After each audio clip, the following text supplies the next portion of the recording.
Mel Calloway. I am the CEO president of the Chennault Aviation Military Museum in Monroe, Louisiana.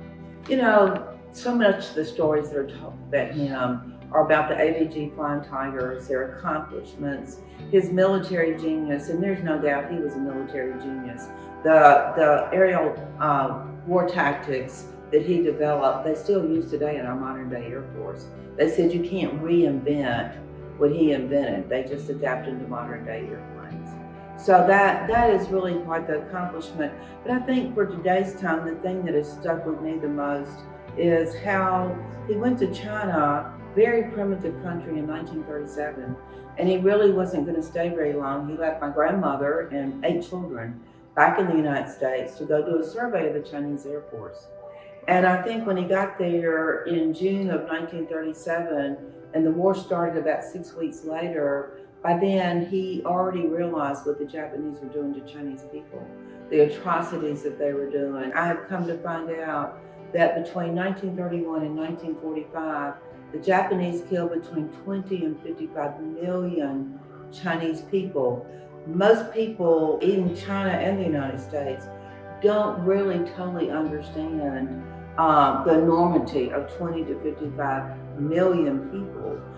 So I think the humanitarian side of him, he immediately wrote a letter to Chiang Kai-shek, who was the head of the military at that time, offering his services to China. And he's put as chief air advisor to the Chinese Air Force. And that's a story that most people don't realize, that he actually served in the Chinese military for 4 years before the Flying Tigers were ever formed in 1941. Well, I think the important story for today is that China and the United States are the most important nations in our world today. If China and the United States made friends, then basically we have world peace. If China and the United States don't work out a way to move forward, the whole world will suffer. So because I have been treated so wonderfully and graciously on my visits to China, had many Chinese people who visited the museum.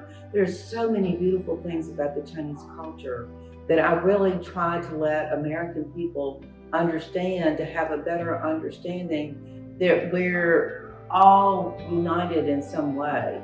It doesn't matter that our cultures are different, that we look a little bit different than other people, but we're all human people and we all have the same wants and needs. So I think that's the way I try to spread the message that we don't need to see people as different. My grandfather certainly did not see people as different when he stayed and helped the Chinese people. He didn't care about their political affiliation or ideology. All he cared was they needed his help, and he was willing to help. We have had peace in our world now for almost 81 years by what the Flying Tigers and all the men and women that served in the military, both in China and the United States, they were able to give us 81 years of living in peace and having the lives that we all enjoy. My message to the young people today, it's their job to maintain that peace. My grandfather, in a letter that he wrote home to my aunt, he said, "It is harder to maintain peace than to fight a war." During their time, the enemy was in different uniforms. They knew exactly who they were fighting. And our time is going to be a little bit more difficult and harder to understand the difference between friends or enemies. But it is also the most important job that we can pass on to them. Peace isn't something that's just a gift that we give. It's a responsibility that we pass down to them. What better place than here to stand and remind people of this story and the service and the sacrifice of all of those people that were willing to fight for each other. They really had no commonality, but they were willing to stand together. So I think there's no better place than to tell this, and so we're just super excited to be here to help share the story.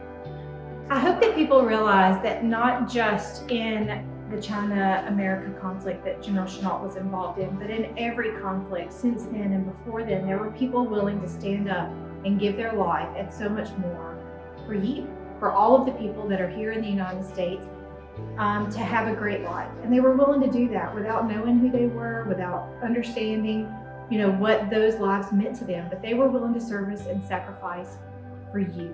So remember that every day, that somebody has stood up for your freedom, for your right to be a citizen in the United States of America with the freedom that we have. So yes, it's important to remember our history and our path and where we came from and how we can all work together to be better people, but also that there are people every day that are suffering or hurting or have passed because they chose to fight for you. Well, growing up, my grandmother, she had pictures and artifacts, and she would tell us stories. And then, as we got older and my grandmother and my mom got involved in the museum, I got to learn more stories and really the background and the history that of what happened with flying tigers and my great-grandfather. Well, I think it shows that that people have more in common than they don't.